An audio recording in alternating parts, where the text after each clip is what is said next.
The heartbreaking story of Lauren Astley's life ended abruptly in a horrific act by someone she had once trusted completely. Deep into the night, Malcolm Astley got a heartbreaking phone call. His daughter's vehicle had been located in a lot close to the town beach. He hurried to the location without delay, holding on to the faint possibility that he could still rescue her if she needed help. Carrying a flashlight, he searched the beachfront, peering into the shadowy waters for any trace of her. Yet she was nowhere in sight. At school, countless peers looked up to the couple. Nathaniel Fujita, the imposing and focused athlete, and Lauren Astley, the small but lively young lady. They had been acquainted for many years, though it was only in their final year of high school that they started going out. What began as young romance, full of affection and future plans, continued for 3 years. What followed? What might have pushed them apart? And why was the reality so difficult for others to acknowledge? Let's delve into this tragic story. Lauren entered the world on April 1, 1993, in Boston, Massachusetts, to parents Mary and Malcolm Astley.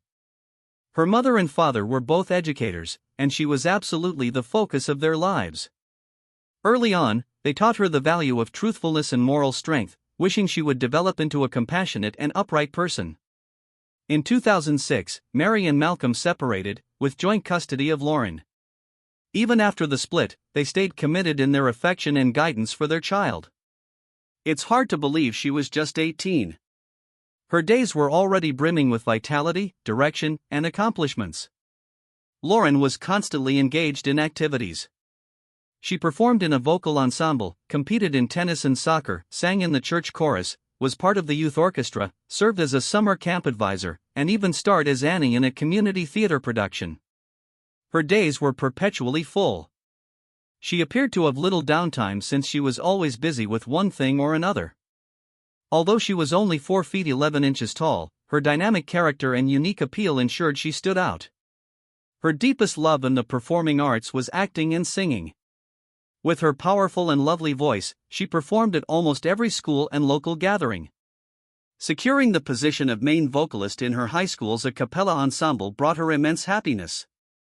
Beyond singing, Lauren dedicated herself to planning occasions and taking part in numerous volunteer efforts. Assisting people, whether relatives, companions, or unknown individuals, formed the core of her existence.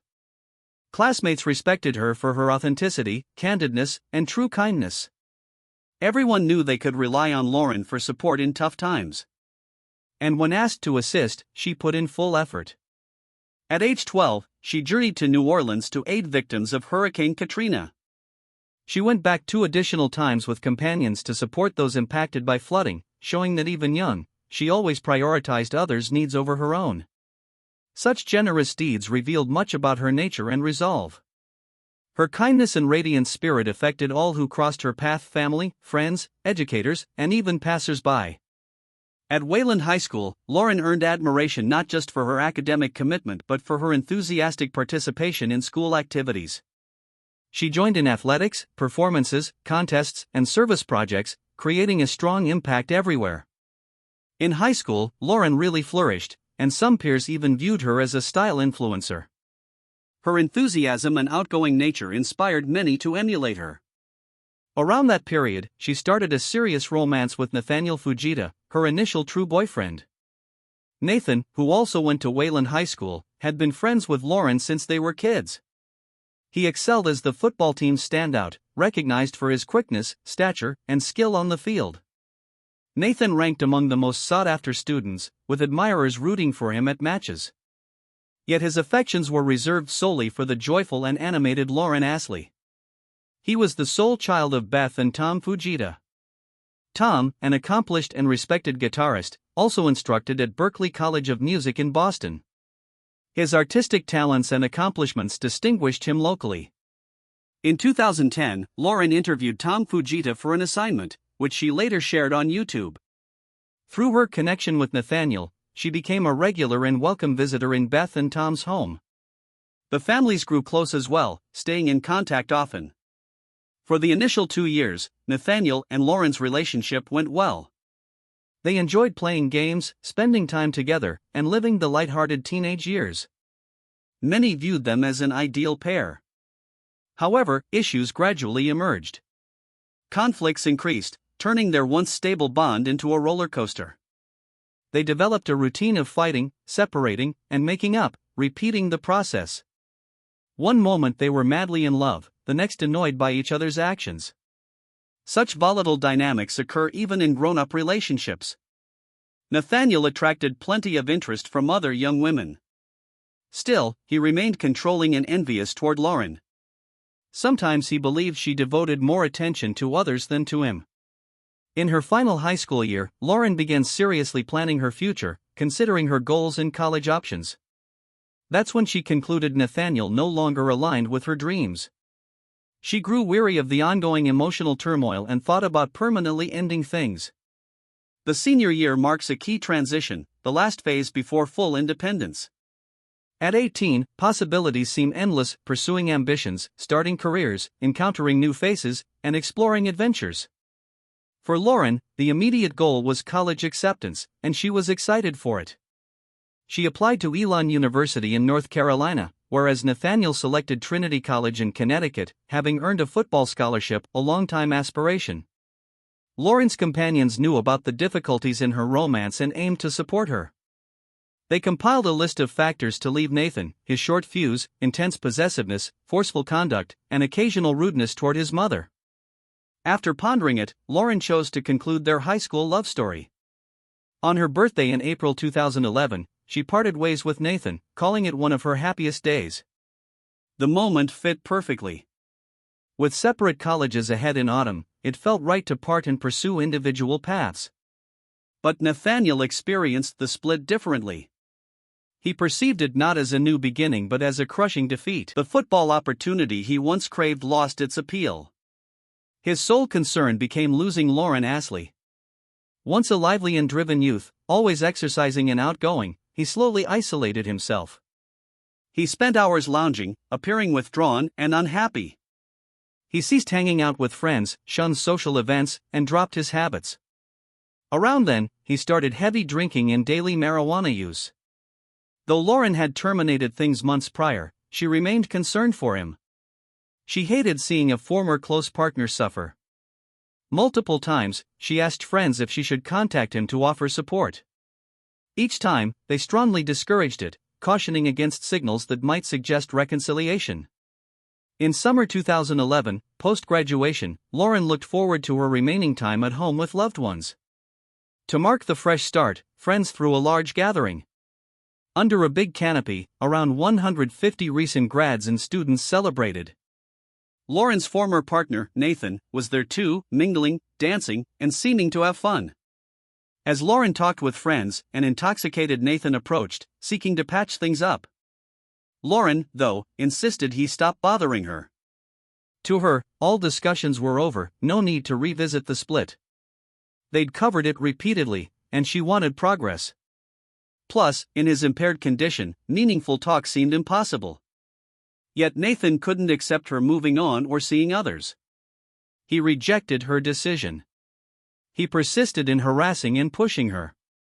Eventually, Lauren tearfully told a friend that Nathan wouldn't stop following her. He shadowed her all evening, intent on preventing dances with others. His rage escalated with the drinks. When Lauren again declined conversation, Nathan furiously hit a tent support, collapsing the whole structure. The canopy was soon restored. But the atmosphere had soured completely. Soon, not only Lauren but all guests demanded Nathan depart. The party was ruined. That evening, Lauren shared with her mother about Nathan's persistent behavior, how he couldn't release her. He was enraged by the breakup, upset she wouldn't talk, and resentful she appeared content without him. For a bit, calm returned. Lauren took a retail position at a mall shop to save for college. On July 3, 2011, she started work at 10 a.m. Surveillance footage showed her arriving at the mall at 9:45 a.m. and ascending the escalator. Her shift finished at 6:45 p.m., and she was captured exiting while on a call. Sadly, this marked the final sighting of her alive. She intended to join friends for a stroll afterward, but she didn't arrive. Friends grew alarmed instantly. This wasn't like Lauren. She always notified if plans changed. Her father, Malcolm, worried too. She was supposed to head home, switch outfits, then meet friends, but she never returned, deviating from routine. Malcolm knew instantly something was amiss and promptly alerted authorities about her absence. Word of Lauren Astley's vanishing circulated fast in the community, causing deep worry among friends and locals. No sightings since leaving the mall. In this instance, officials acted swiftly on the report. Usually, there's a delay for missing adults, but here the probe launched right away. Loved ones didn't wait passively. As soon as Malcolm reported, the hunt began. That evening, officers located Lauren's red Jeep at Wayland Beach Lot, windows open. It was a vital clue. Her purse and computer remained inside, but Lauren was absent. No indications of her whereabouts after parking at the beach with windows lowered. Upon learning, Malcolm dashed there, heading directly from the car to the sea, hoping to reach her in time. Flashlight in grip, he scoured the coast, but found nothing. Lauren's friends, horrified by the Jeep news, passed the night at the beach, awaiting her return. They lingered by the water, waiting and questioning her possible location. Then, none imagined harm had come to her. Authorities interviewed Lauren's inner circle and relatives, seeking anyone who might wish her ill or abduct her. At first, no suspects emerged.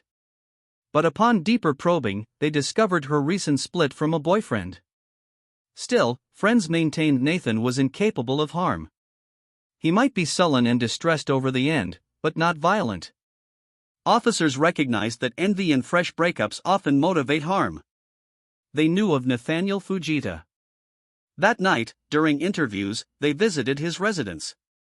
Nathan and his mother, Beth, talked to them. He said he'd stayed home all day, providing a weak alibi. Nathan admitted seeing Lauren briefly that day. She reportedly visited for about 5 minutes, staying in her car for a short, uncomfortable chat, then departed. He claimed no further contact. It sounded reasonable initially. Detectives noted, however, how profoundly the split impacted him. He had become reclusive, depressed, and antisocial. Beth, worried for her son, arranged therapy, but it yielded little change. Hoping to aid his recovery, she visited Lauren's workplace unannounced, seeking a way to connect. She also requested her former partner speak with Nathan to help him cope. Next morning, near dawn, a biker on a road by the interstate spotted something disturbing. In a boggy spot, an object floated in murky water. Approaching, she saw it was a young woman's remains. It was Lauren Astley, discovered only 5 miles from the town. The prior night, friends had waited near her abandoned Jeep at the beach, piecing together possibilities. They had no clues, just dread. The young people sat helplessly, uncertain how to process or feel. It seemed unreal that the friend they'd shared joy with yesterday was now lost. Her remains lay about 30 feet from the roadway, in the water. Once recovered, the fatal injury was evident. A detective lifted her collar, revealing a severe neck slash. The 18-year-old had endured a deep throat cut, with a bungee cord knotted in her hair. Her remains were rushed for autopsy. Meanwhile, Malcolm desperately hoped it wasn't his child. But that faded when he identified his only daughter's body, a task no parent should face. Lauren had recently turned 18. She was full of life, talented in music, on the cusp of a bright path. Malcolm provided ID, and seeing her confirmed the worst. The agony was overwhelming. He then had to inform Lauren's mother, his former spouse. The shocking update spread rapidly. Friends who recalled Lauren and Nathan as a joyful duo reacted in shock, denying Nathan could harm someone he loved. Many struggled to accept reality. But investigators thought differently. After talking to Nathan's relatives, they understood the split's toll. He wasn't the upbeat athlete anymore. Devastated, Nathan turned resentful and isolated. Football, his childhood passion, lost meaning. Beth shared with officers her attempt to contact Lauren for friendly support to lift his spirits. Perhaps unaware of full relationship strains, her intent was kind. She may not have foreseen the outcome. Lauren, however, felt uneasy about her ex's shifts. From compassion, she agreed to meet Nathan briefly to encourage him through his grief. No plans to reunite, but she felt duty to help in hardship. Mall cameras showed Lauren on phone exiting work. Records verified she spoke to Nathan. She intended a quick stop at his home before changing and meeting friends. She shared no details with anyone. Nathan's parents were absent, and arriving, she texted him one word, "Here," signaling arrival. It became her final message, sent July 3 at 7:05 p.m. The last confirmed alive location was Nathan's residence, providing investigators a strong clue.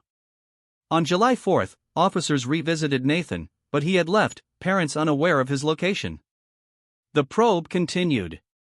They required solid proof linking Nathan. They obtained a search warrant for the house, beginning in the garage. Discoveries pointed to horror. Matching the cord in Lauren's hair, blood spots appeared on garage floor, doorknob, kitchen and bathroom sinks evidently cleaned. In basement, a black duffel held mud-covered sneakers. In attic, reached via Nathan's room ladder, more shoes, bloody boots, and garments. The sneaker mud resembled the marsh site. Lab tests confirmed, clothes and boots bore Lauren's blood, mud matched the bog. Nathan Fujita became a fugitive. Hours later, at a relative's nearby, he was found. Early July 4, 2011, the 18-year-old athlete was detained, accused of murdering his former girlfriend. Upon arrest at his aunt's without surprise, Nathan stayed quiet and uncooperative in interviews. This aloof attitude lasted months until trial. Perhaps from dread of revelation or incapacity to justify. Nathan gave no explanations. On August 23, 2011, at initial court appearance, his not guilty plea was whispered faintly. Prosecutors anticipated an insanity plea. He faced first-degree murder plus assault with deadly weapon. More crime details surfaced. Lauren had prior injuries too. The evening prior, Nathan phoned his cousin inviting her over. Angered by refusal, he abruptly ended call. Next day, post-discovery, cousin checked on him regarding Lauren. His reply was eerie, the weapon wouldn't surface. He admitted parking Lauren's Jeep at Beach Lot, saying he sought solitude with her. Prosecutor sought no bail, granted. Roughly a month pre-trial, motions hearing disclosed troubling facts. In 2009, during an off period, Lauren attended a school dance with friends. A boy who'd liked her was there. Post-recent split, she danced and kissed him. Nathan suddenly appeared, shoving the boy and vowing to cut his throat if he neared Lauren again. The dance event receded over time. No overt abuse noted by friends or family. But Nathan's jealousy and temper, worsened by alcohol, were known. This past threat gained sinister weight with Lauren's wounds, subtly implicating Nathan. Defense planned lack of criminal